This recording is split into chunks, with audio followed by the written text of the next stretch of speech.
Hello everyone and Happy New Year's Eve. Thank you so much for tuning in to the final video of 2023 here at GavsWeatherVids. So we're counting down the hours to the end of another year. Hasn't it gone quickly this year? It's unbelievable how quickly the year has gone. And here we are, we're on another New Year's Eve. We're on the final video of 2023. And I shall get on with it for you in a moment. We're going to have a look at the weather for the next 10 to 14 days. That's going to take us to around the 9th of January, I think.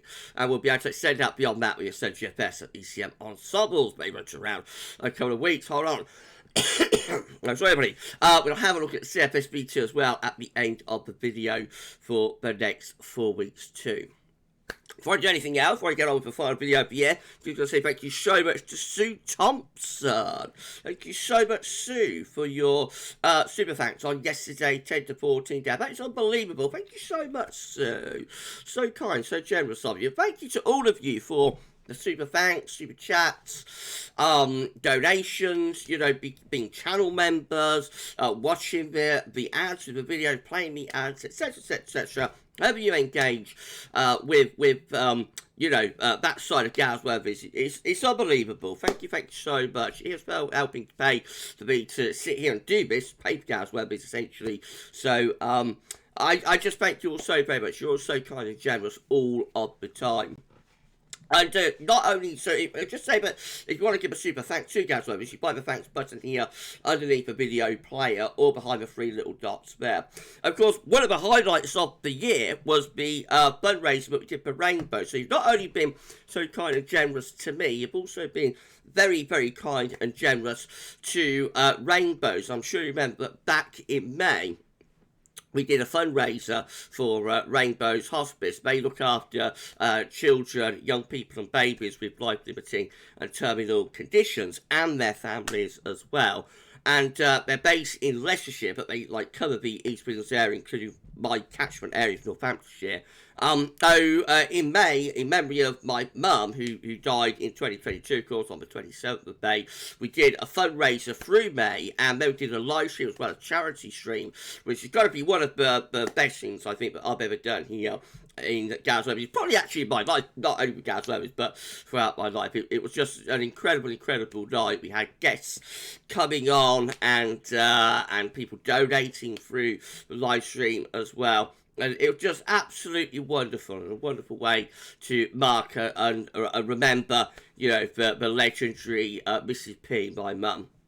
And I know she would have loved it. I know she did love it because I'm sure she was aware that we was doing it in her memory. So I thank you so much. We raised £2,000 for Rainbows in that fundraiser. So it was an incredible amount of money. They were very, very grateful. And I'm very grateful, you know, to all of you for donating to Rainbows Hospice. I'm going to put a link with this video in the description to Rainbows if you want to have a look at Rainbows' website, see the work that they do. You know, if you wasn't around the channel maybe in May and you fancy giving them a donation, then you can do that, you know, and I'll leave the link in the description with the video. But thank you from the bottom of my heart, you know, for the fundraiser that we did for Rainbows in May. And definitely, that's the highlight of the year for me. I think definitely that's the highlight of the year. But thank you so much, everybody. At the end of the video, we're going to talk about what's happened on the channel as well. So that's coming up at the end of the vid. Right, okay. Once again, everybody. Right, so here we go. We're going to start off having a look at the New Year blizzard that was going on this time 45 years ago now. So we always start the New Year's Eve final video having a little recap of the last time we had a legendary New Year blizzard. It was 78, 79. There was a very cold New Year 96, 97. Before anybody picks me up on it in the comments. And also 09, 10. Excuse me, was quite a cold year. But the last time I had a real severe, you know, blizzard and whatnot. Yeah, my voice is going. That's not very good for the last video, is it? Last time we had like a severe New Year blizzard was in 78, 79. So this is Christmas Day 1978, relatively mild, but got a blocking area of high pressure around grid. It's a very wet Christmas in 1978. And notice as we go between Christmas and New Year, these low pressure projection get forced further and further out by this block of high pressure and the cold air pushing out of Scandinavia. So the first real shot of cold hits us from the 28th to 29th of December, bringing snow to the north, still relatively mild with this low down in the south. But the next low, this one, as that runs in through the 30th of December through to the 31st, New Year's Eve, that's the blizzard across lowland southern England that we have there on New Year's Eve 1978. Look at that easterly, look at the upper air temperatures, severely cold air being brought in on those east-northeasterly winds, so snow-laden and freezing cold from the 30th to 31st of December. And this bitterly cold weather did in fact last into New Year's Day as well. So that's how the upper air temperature looked on New Year's Day of 1979. Setting up last time, we had a sub-zero CET January. As I say, the wait going on is now 45 years since that memorable blizzard and freeze up over the new year of 78, 79. The wait continues. How long will we have to wait? I wonder. Will we ever get a repeat? Maybe we won't. Who knows? You never know. As I always say, you never say never with the weather. Right, so coming back to what's going on at the moment. This is how things are looking for strategy. So strat warming continuing over Siberia and Russia as well. Continuing to strengthen through there, and as we go through the opening days of January, that's when we reach the peak of this strat warming event by around the 4th of January. The deep red colours are moving from Russia and Siberia in towards the North Pole there itself. Displacement momentum of polar vortex, it doesn't look like we're going to reverse the zone of wind, so this will not be classified as a major southern stratospheric warning event, despite the fact that it is reaching the required temperature. Those are deep red colours, that is a required temperature to get a major SSW, but because it's not going to reverse zone of wind, it won't be classified as a major southern stratospheric warming event. However, it is a significant event, and it is going to be displacing the polar vortex at its roots as we go to the first week of January. These blue purple are going to be pushed out of the pole, down into the North Atlantic and into northern parts of Europe as well. Another warming tried to get going there into the second week of January. That one is much more modest. Then the PB kind of starts meandering its way back to the pole, albeit looking really quite shrunken and disorganised as well by that point. And of course, beyond that, we will wait to see whether we will get any further interesting stratospheric developments. That gets 16th of January, so we've got the second half of winter still to go, up to the midpoint of winter, if you like. Then, and we will be waiting to see whether we get any further stratospheric developments. Okay, let's have a quick look at section temperature events. So CT is still sitting at 7 degrees, at 2.5 degrees above 61 to 99 average. Will that hang on 7 degrees for the final day of the month? Will it tick down 6.9? We will find out with that tomorrow. Let's just have a quick look at what's happened through the year. It's been a very warm year again as well. I don't think it'll be quite as warm as last year. I don't think it'll be the warmest year on record, but it'll probably be the second warmest, I would imagine. Again, that'll be confirmed tomorrow as well. We had January coming out at 5.2, which is 1.4 degrees above average. And that's quite a coldish feeling January, I thought. You know, there's a lot of frost in that January, especially the first half of the month. I remember a lot of frosty nights and whatnot, but overall the temperature still was a little bit above 61 to 99 average. Very mild February, of course, 6.5, 2.7 degrees above 61 to 1990 average. So that was a very dry and mild month, almost spring-like. We had this sudden stratospheric warming event, of course, in the second half of that month, which led to a cooler but not cold March. So March came in at 7 degrees, only half a degree above February's CET, but still 1.4 degrees above average. It was a very wet March as well. We did get some cold weather through the first week to 10 days of that month. I should remember that there was a little bit of snow through the first week to 10 days of March, but then it got milder later on in the month, albeit very wet. April came out 8.7. That was a bit on the cool side as well, really, by modern standards, only 0.8 degree above average. Very warm May, 12.5, 1.4 above average. And then we go into what was a very strange summer, where we had June coming out at 17 degrees, which was 3 degrees above 61 to 99 average, really. And I'm sure you remember it was just day after day after day of hot sunshine, really. And it looked like we was in for like a flaming summer. But after that, it all deteriorated into July.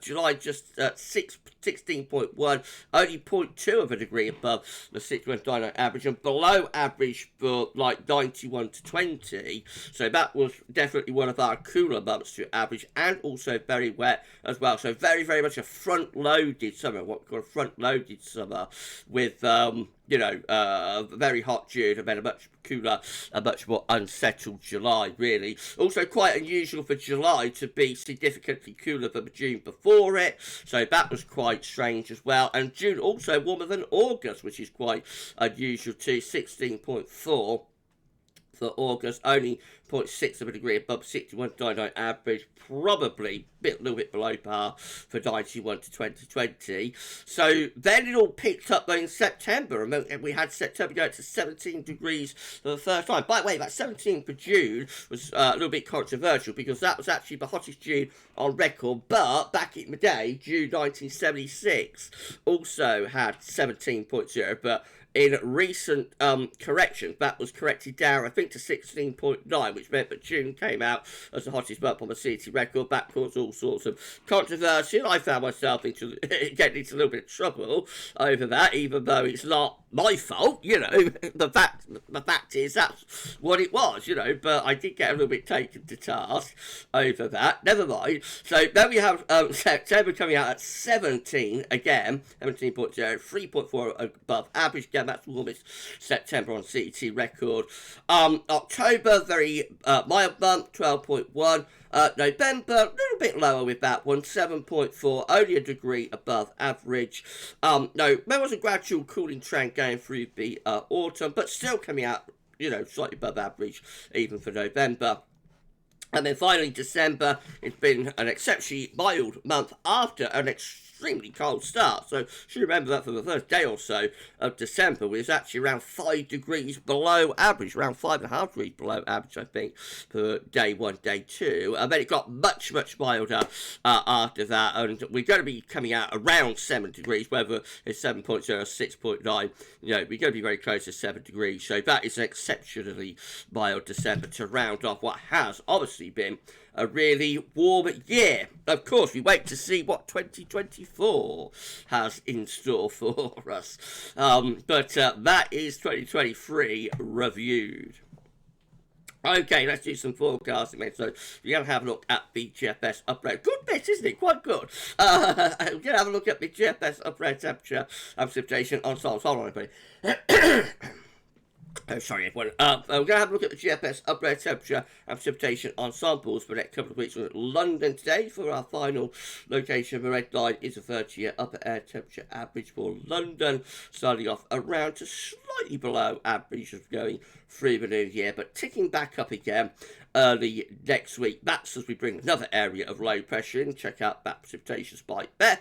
After that, though, we're into a cooling trend. And the big question, I think, as we go through the first week and into the second week of January, just how much of a cooling trend we're going to have. Clearly, there is a cooling trend, as the white line, which if the ensemble mean is dropping there, falling below the long-term 30-year average, but there's a scatter within that. So we have got some very cold ensemble members. Any ensemble members going down here to like -10 to -15 at 850 HPA. Those ensemble members are bringing in really cold air, but we can't discount these ensemble members up here either. They're the the milder ensemble members. Clearly, the majority of GFS ensemble members are cooling things, but the question is going to be how cold will it get? And we'll be focusing that, of course, over the next week or so in our 10 to 14 day precipitation-wise. So very unsettled to start off with. Bouts of rain to come. There's a bit of a drying trend through here, though, I think, opening up. So we might get a week or so of dryish weather, perhaps get a bit more unsettled again as we move towards the middle part of the month. No, what's happening there? I don't know what's going on. Get rid of that. Okay, that's got rid of highlighter. Right, okay, I don't know why that happened. Okay, so just have a quick look at Snow Row. Again, nothing really going on as far as Snow Row is concerned for the first week of January. There are some snow spikes into the second week of the month, not that many of them. And, of course, that's extended range and therefore unreliable. Let's go to Aberdeen, though. There it looks a little bit more encouraging, quite a lot more encouraging, actually. So, next week there should be some snow, I think, for Aberdeen. And then beyond that, quite a few snow spikes as we go into the second week of January as well.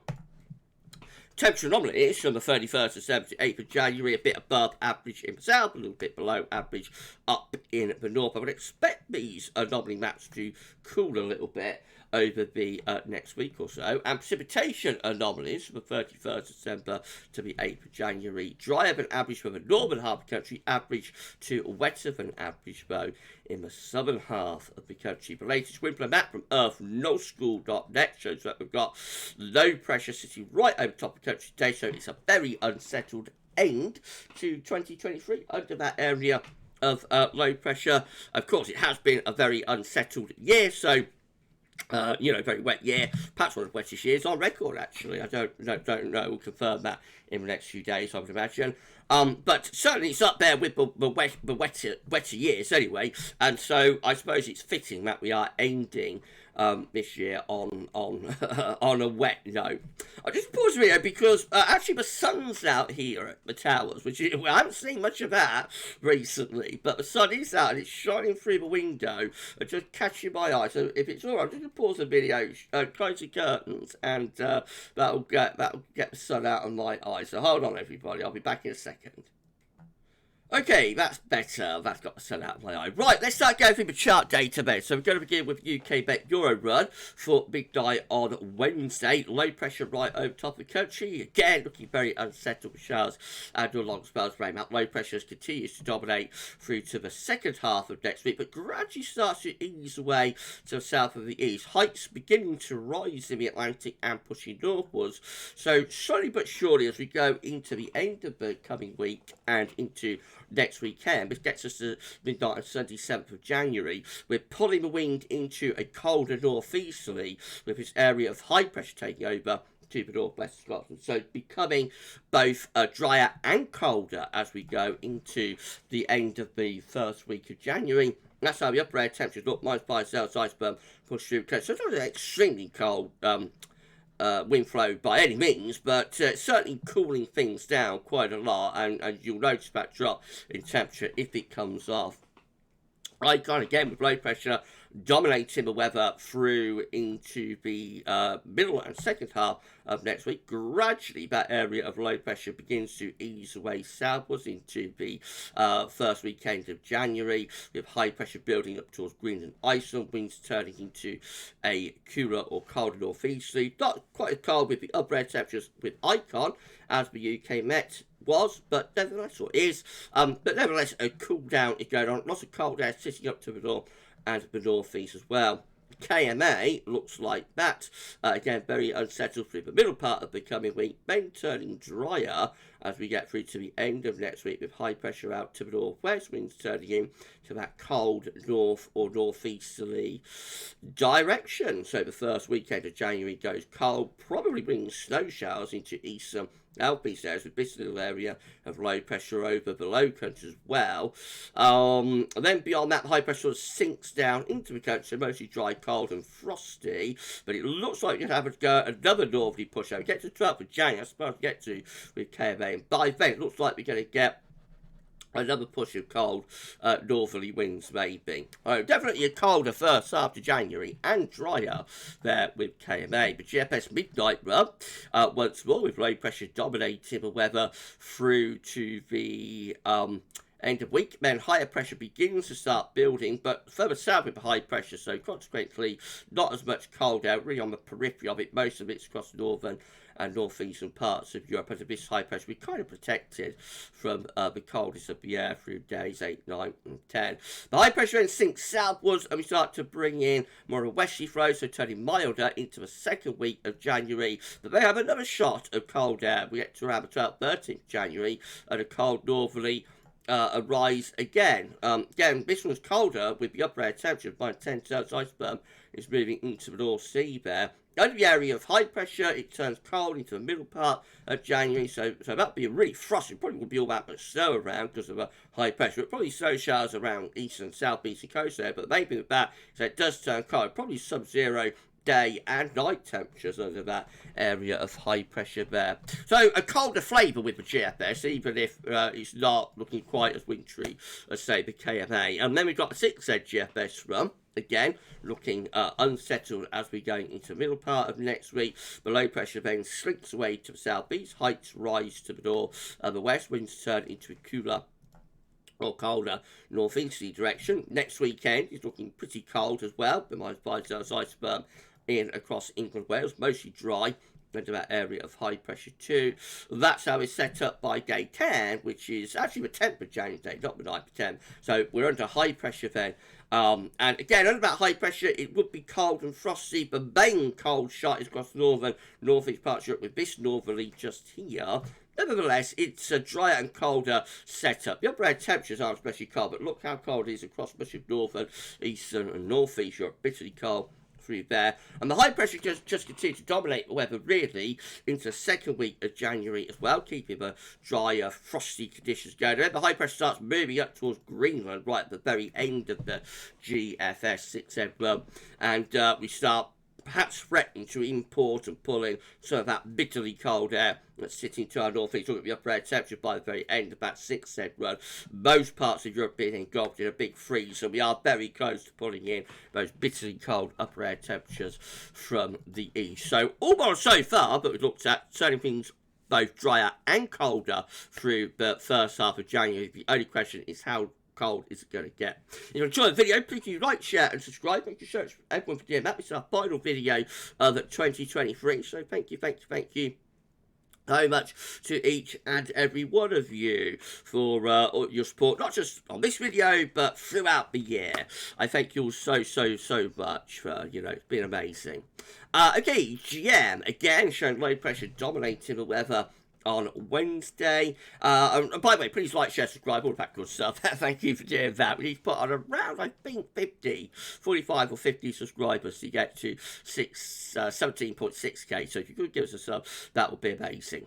Right, so the GM, again, with low pressure in control through the rest of this week, but the weekend showing it change as this area of high pressure moves in from the northwest. That starts to pull in these colder northeast winds once again. Not much in the way of cold upper air temperatures, I have to say, but would be turning drier and cooler at the very least, with overnight frost and whatnot becoming increasingly likely over that area of high pressure. No particular northerly blast with that one, though, you'll notice. And then the east again bringing low pressure in from off the Atlantic on Wednesday. Another wet and windy weather coming in with that, and the low pressure slinks away to the south as we go through the first weekend of January. High pressure out to the northwest, winds pulling in to cold east or northeasterly direction. So yes, cold upper air temperatures moving in from the east by Sunday the 7th of January. We've actually got -10 Celsius ice well into that southeastern corner there. That will bring snow showers in from the east with it, I would have thought, particularly to southern and eastern regions.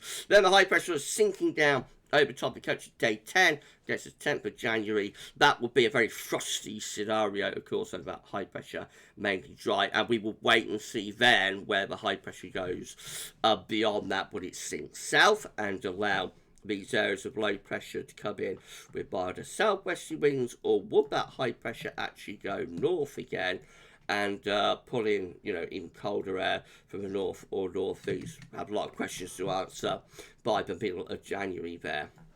This is a precipitation forecast based on the ECM run from tometeo.com.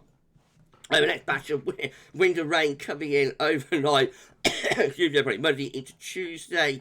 Tuesday could be a thoroughly wet day across much of England and Wales, actually.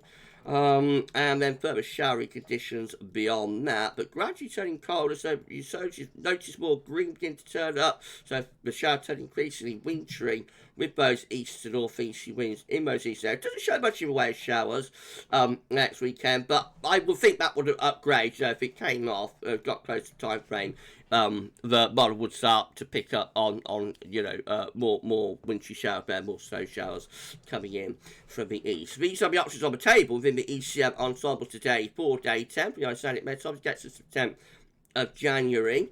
23 members of the ECM Ensembles, including the control and the operational room, with high pressure over slightly to the north of the coast, so mostly dry but quite cold with that, winds generally from an easterly direction. 13 with high pressure towards the west-northwest, around that again, putting some quite cold north-northeasterly winds. We've got 10 with high pressure ridging through the country, low pressure to the south. Again, we could be bringing in some quite cold air from the east. And then we've got 5 with high pressure in the Atlantic going up towards Greenland, trough of low digging in to Scandinavia. That's on the cusp of bringing in some quite cold air from the north. Most of the options looking settled, high pressure dominated, so much drier, but also most of those options looking rather on the chilly or cold side. And then in 2 weeks' time, these are the options that we've got. Gets us to the middle of January, 15th of the month.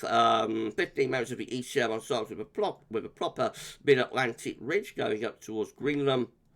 Low pressures to our east, wind coming in from a cold northeasterly direction. That's cold and wintry. We've got 11 with high pressure centred over top country, mostly dry, cold and frosty. 10 high pressure just out to our west, mostly dry, a little bit on the chilly side with that maybe. We've got 9 with a mid-Atlantic ridge going up towards Greenland, and low pressure to our south and east. That will bring in a cold north-northeasterly wind. And then finally we've got 6 with low pressure in off the Atlantic, high pressure is to the south, and winds coming in from a relatively mild southwesterly direction. So the minority option, only 6, is turning things milder. Otherwise, all the other options look generally quite cold. Again, just how cold would it get? So the 15 here and probably the 9 here, these will be particularly cold and wintry.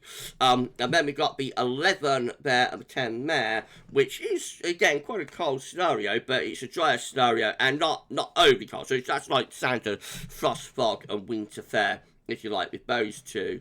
And then these 2 could well be quite wintry. But all options except 6 here are generally, at the very least, on the drier but chillier side. CFS V2 finally, and then we're done with this video for 2023. So these are 500 millibar heights on breaking down to week periods. The first week period takes us from today, New Year's Eve, to 6th of January. So the next week it could be unsettled with low pressure in control. Week 2 is the 7th to the 13th of January. The high pressure goes out into Atlantic and up to Greenland, with a trough of low pressure dropping to northeast Europe, winds pulling in to a colder northerly direction there, so becoming colder into week 2. Week 3 is going to be the 14th to 20th of January. High pressure blocking around Greenland, Iceland, low pressure across northeast Europe. Winds again could well be coming in for a cold northerly direction with that. And then week 4 looks like this. Quite interesting actually. It's the 23rd 27th of January, so it's still a strong blocking still towards Greenland, but low pressure coming in from the Atlantic, so got a bit of a battle going on there, potentially between colder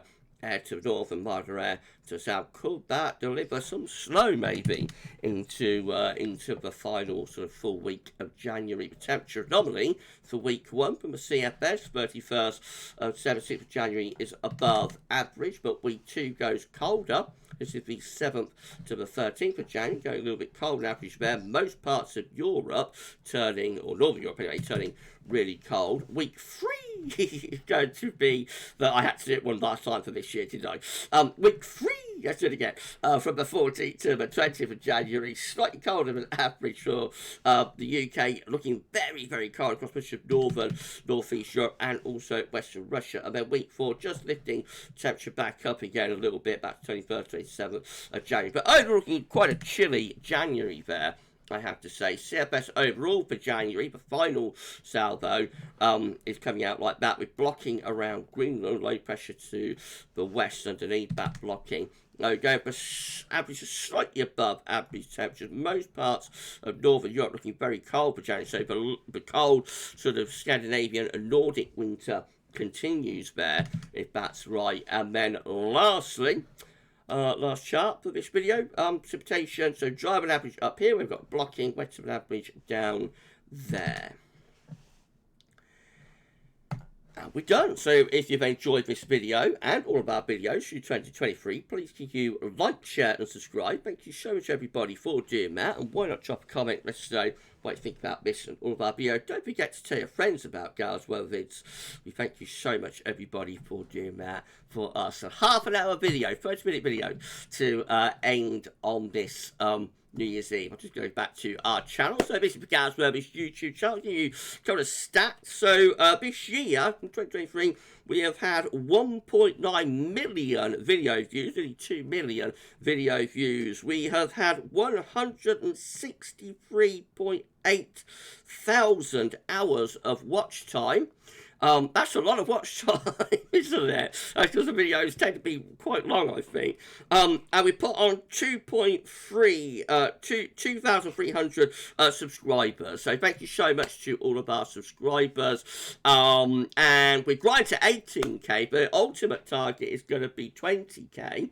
Of course, and if we put on like another couple of thousand in 2024, then by this time next year we're not going to be all that far from 20,000 subscribers. And wouldn't that be absolutely epic to have a YouTube channel with 20,000 subscribers? I don't know, but thank you so much. I never believed, when I started this, I would be even contemplating having a YouTube channel with 20k subscribers, but it's so epic, it's so amazing, unbelievable. Thank you so much, everybody, for all of the support this year. I have been teasing a little bit of news that's coming at the end of this New Year's Eve video. So I can tell you that in 2024.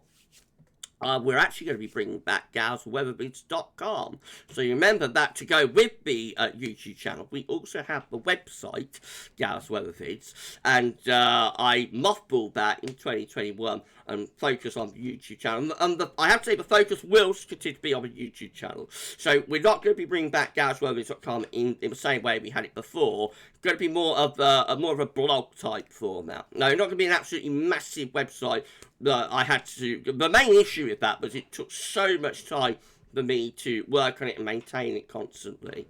No, I have pretty much every video, all the historic videos, all of the long range videos. I had everything like on the website on individual pages. I just haven't got time to rebuild that, to do that again. So what we're going to do with GavsWeatherVids.com in 2024 is bring it back as a blog. So there, like Terry Scully's written monthly forecast, that will go on the blog, as well as having a little video here on YouTube. The 6 AM broadcast, I would imagine that will be like a written version as well as like video, but there's already a written version in the description with the video, so it'll be that, on a blog page, and it's that kind of thing. So it's not going to come back as an absolute massive website, but GavsWeatherVids.com will be returning in 2024. I'm going to bring it back. So I think that's going to go down quite well. I hope it is anyway, with our OG, our OG viewers and whatnot who remember, a few years ago when we had the website. Right, okay, so that's the news for 2024. I don't know where that will be, probably in the spring. That's what I tend to do most of the development changes that I do, so probably be about March, April time, but I'll let everybody know. It won't be before the end of the winter, but I would have thought. Right, so that's it. That's the end of the videos for 2023. Thank you so much, everybody, for an amazing year of growth and development at GavsWeatherVids. It's been a much better year, but you remember this time last year, at the end of 22, I was saying I'm glad to be rid of the year. I had an absolutely terrible year in 2022. You got me through that, and 2023 has been much better for me, and hopefully for all of you as well, because I know a lot of people had a bad year in 2022. So hopefully we've all had a better year in 2023, and hopefully there's better times, or even more better times to come in 2024. Whatever you're doing tonight for New Year's Eve, whether you're staying in, whether you're going out, whether you're with friends or going to be on your own, have a lovely time. Stay safe if you're off out and about. At least the weather's not going to be icy or anything like that, but again, it's very wet underfoot and whatnot, so keep yourself safe if you're off out and about tonight, reveling, and have a fantastic time. And we shall see you next year. But that's all for now, and thanks for watching.